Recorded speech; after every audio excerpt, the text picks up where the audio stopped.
জাতীয় দিবস উপলক্ষে বর্ণিল সাজে সেজেছিল গোটা সংযুক্ত আরব আমিরাত।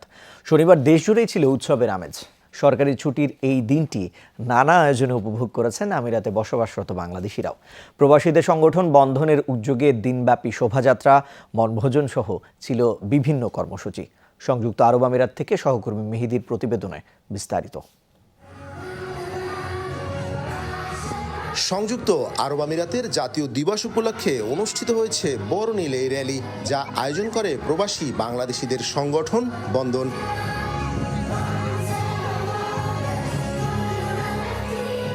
দোসরা ডিসেম্বর উদযাপন করা হয় সংযুক্ত আরব আমিরাতের জাতীয় দিবস।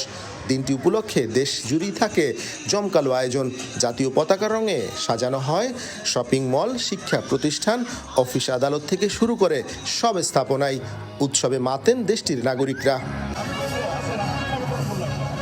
উদযাপনের আমেজ থাকে প্রবাসীদের মাঝেও, এবারও তার ব্যতিক্রম হয়নি। প্রবাসী বাংলাদেশিদের সংগঠন বন্ধনের উদ্যোগে ছিল দিনব্যাপী নানা কর্মসূচি। বাংলাদেশ ও আমিরাতের পতাকা দিয়ে 2 শতাধিক গাড়ি সাজিয়ে আয়োজন করা হয় শোভাযাত্রার, যাতে অংশ নেন 450-র বেশি বাংলাদেশি। পরে শারজা থেকে 87 কিলোমিটার দূরের ওয়াইএস ফার্ম হাউজে আয়োজন করা হয় বনভোজনের। প্রবাসীদের স্বতঃস্ফূর্ত অংশগ্রহণে বনভোজন পরিণত হয় প্রবাসীদের মিলন মেলায়।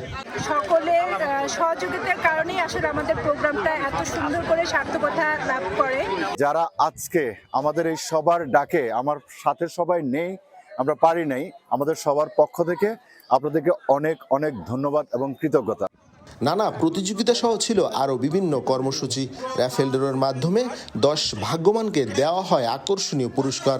এমন আয়োজনে খুশি সাধারণ প্রবাসীরা। হাজারো ফ্যামিলি, বাঙালিরা, বাংলাদেশিরা এখানে এসে আমাদের ভালো লাগতেছে।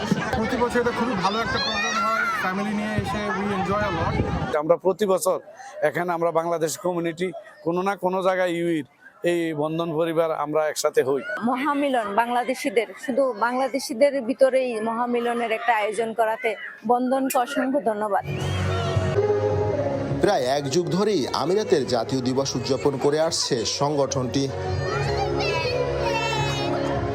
মেহেদী, যমুনা নিউজ, সংযুক্ত আরব আমিরাত।